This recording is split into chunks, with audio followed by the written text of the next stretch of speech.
Hello and welcome to Ginger Prime, and if you're a returning subscriber, welcome back, Soul Nation. You are an amazing part of the 7% that hit that subscribe button here on this channel. Today, we're demystifying the monk with patch 5.4 in Final Fantasy XIV.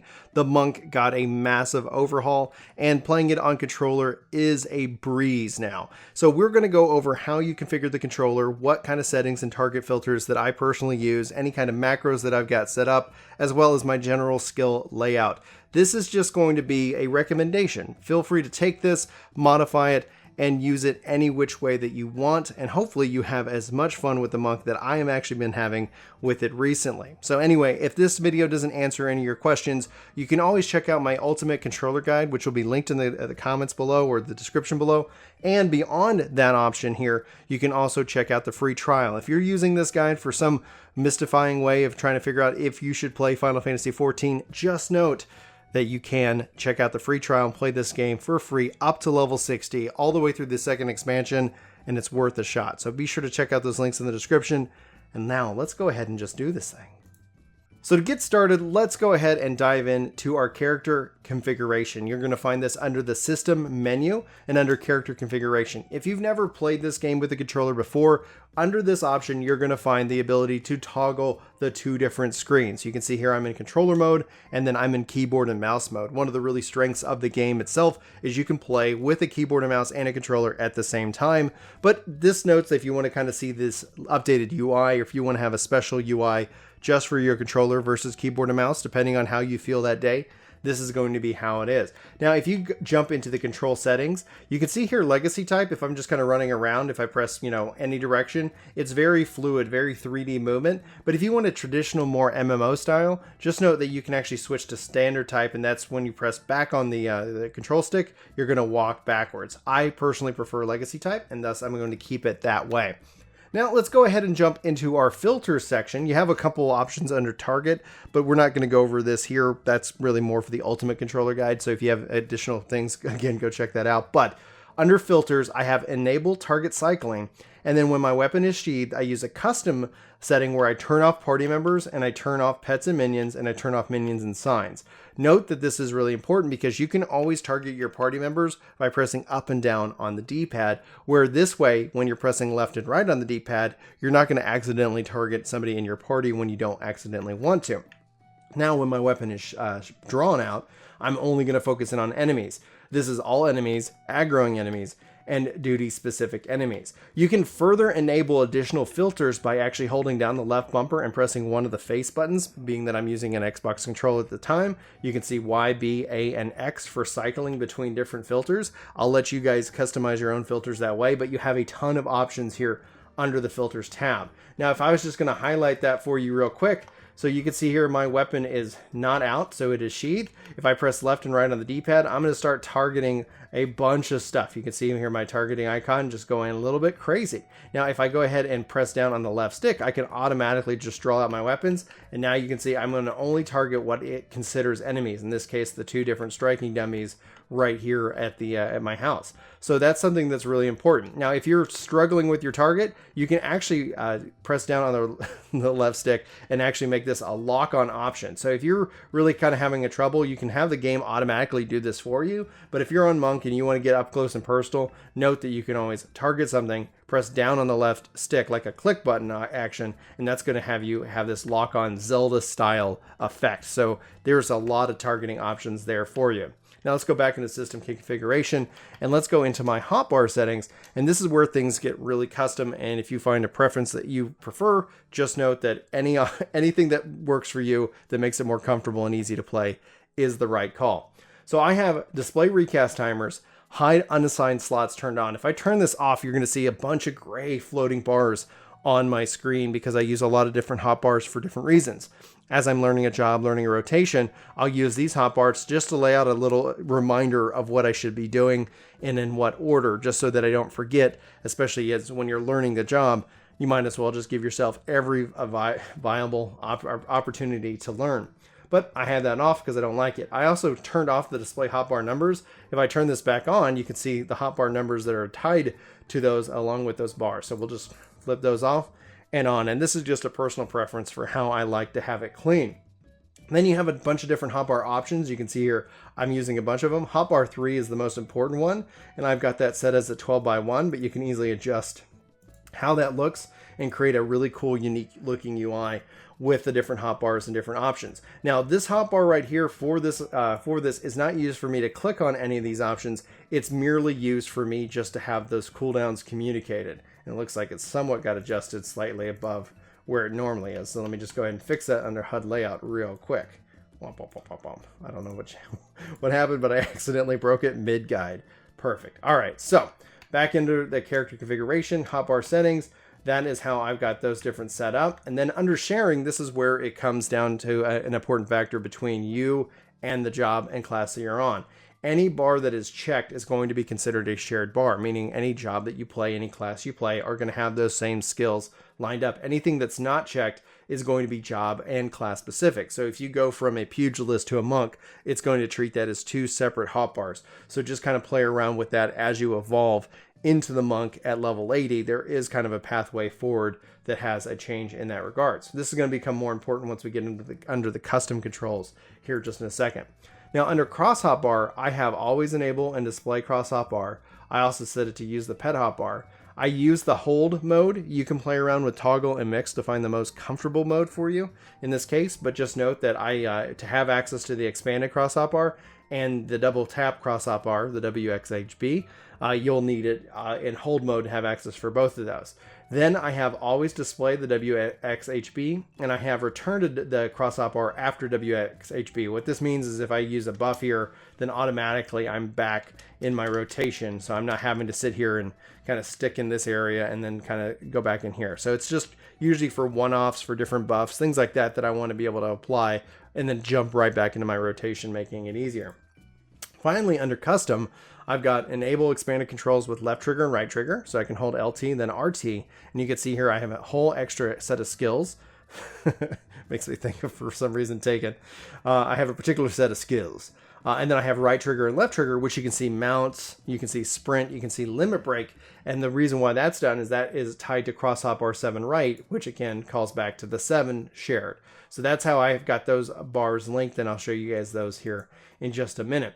Now for my W cross hotbar, this is hotbar 3 left and right, and you can see them floated right here, but you can't actually interact with these bars. What you have to do is you actually have to go out to the 3, and if you ever want to know how to immediately change from one hotbar to the next, you hold down R bumper, and then you can easily jump between any of your setup hotbars. So in this case, 3. So if I wanted to kind of lay this out, I can move this around, and then you'll see how my layout is set up that way.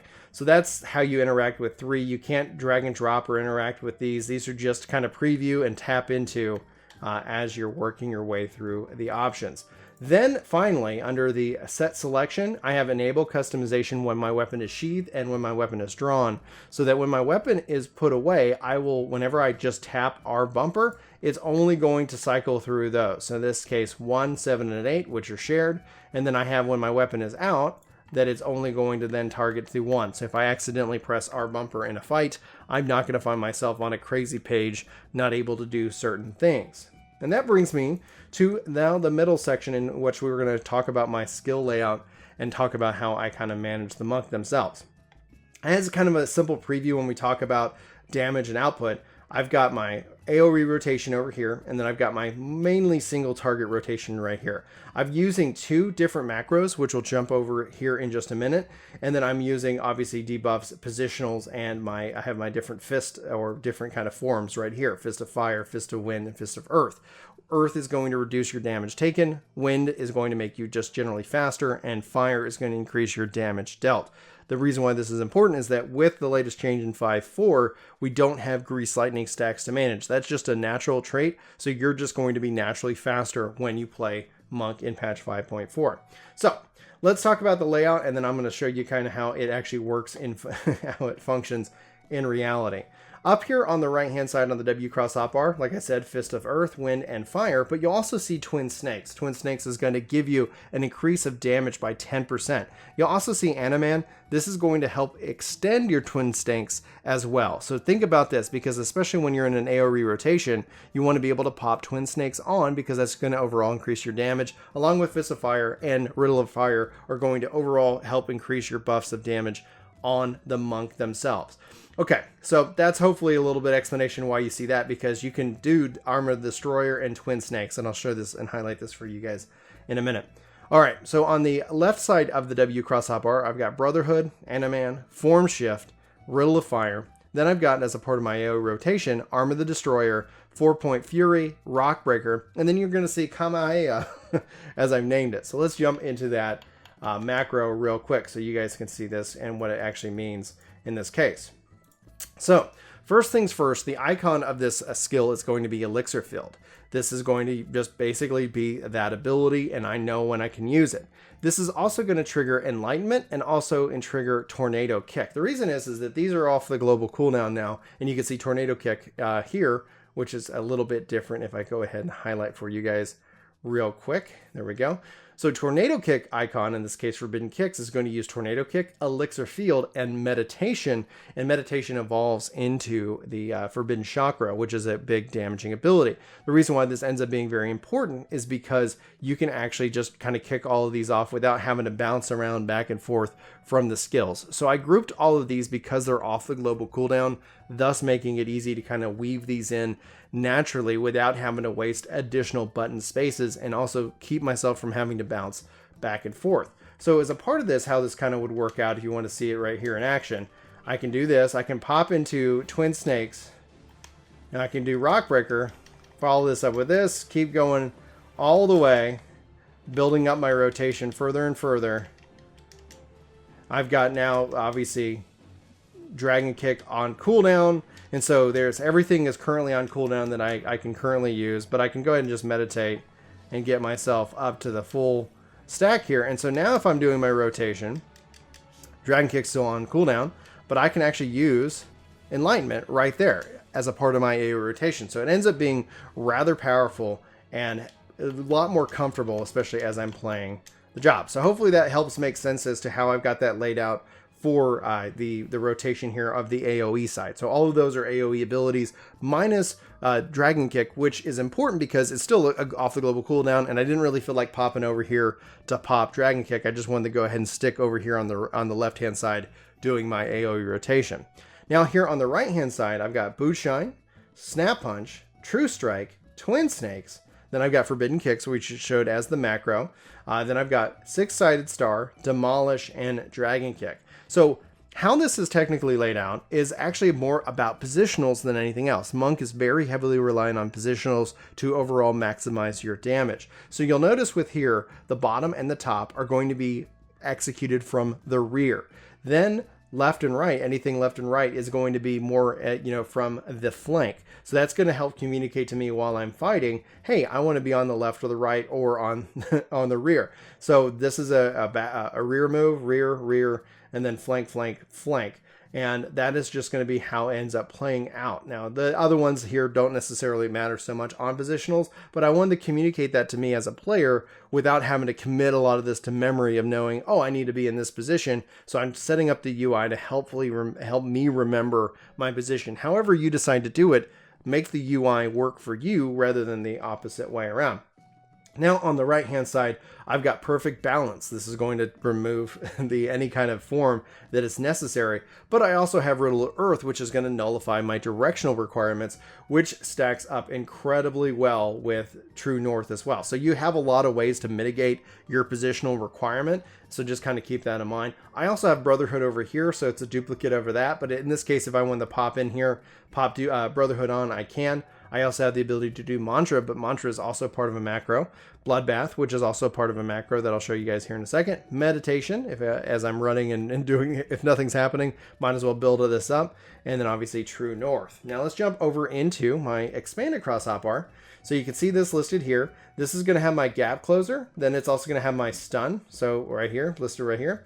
And then I've got my Blood Wind, which is essentially Bloodbath, Mantra, and Second Wind all combined together in one single macro. Got Faint. I also have an additional elixir field in case I want to just use that individually. And then I still have another copy of Six-Sided Star. You can put anything and everything that you want to make it so much more comfortable. To kind of highlight this, guys, for you, if I want to go do this, this is going to tell me again those positionals. So for that single target rotation, build this up, do this, pop on some Demolish,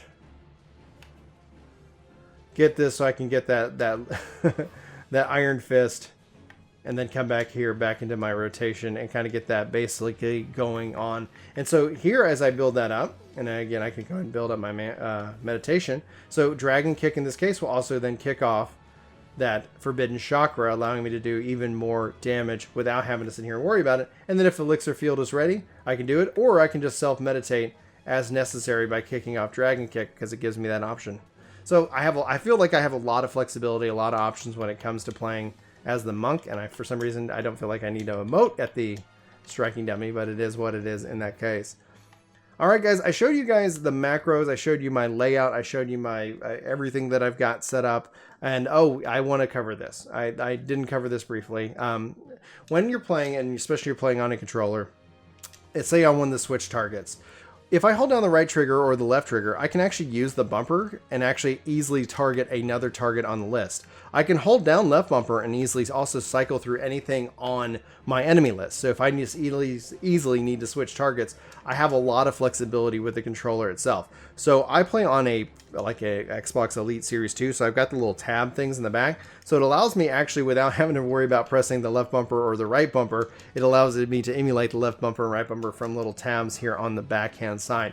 So note that there's a lot of flexibility when it comes to actually targeting in the heat of the battle. If you ever need, you can always have nothing selected. You can press A and it's going to default target your closest target. So if you're struggling trying to find the right target, nothing else, my best advice is target something, be hitting something, be putting out damage as best as you can at all times, and that will ultimately help you out, especially as you learn the job. But that's going to be it for me and for this controller guide. I appreciate you all hanging out with me. I appreciate you being here in this video. If it helps you out and you have and you're enjoying the game, please let me know in the comments below. I'd love to hear from you, and hopefully you've enjoyed this video. So for Ginger Prime, my name's Brian. Thanks for watching. Hopefully you're going to have a great day, and hopefully you enjoy this job. Be sticking tuned. We'll be putting out a kind of a tier list for the different jobs here on the channel soon. So I'm looking forward to getting your thoughts as well. So anyway, I'm going to wrap up. Thanks for being here. Love you very much, and I'll see you in my next video. But until then, take care. This video is sponsored by me, Ginger Prime. Hopefully you'll check out my podcast channel, Ginger Gaming Radio, which we have lots of guests, lots of great conversations, and even more highlights. Links are in the description below. Let me know what you think. Thanks.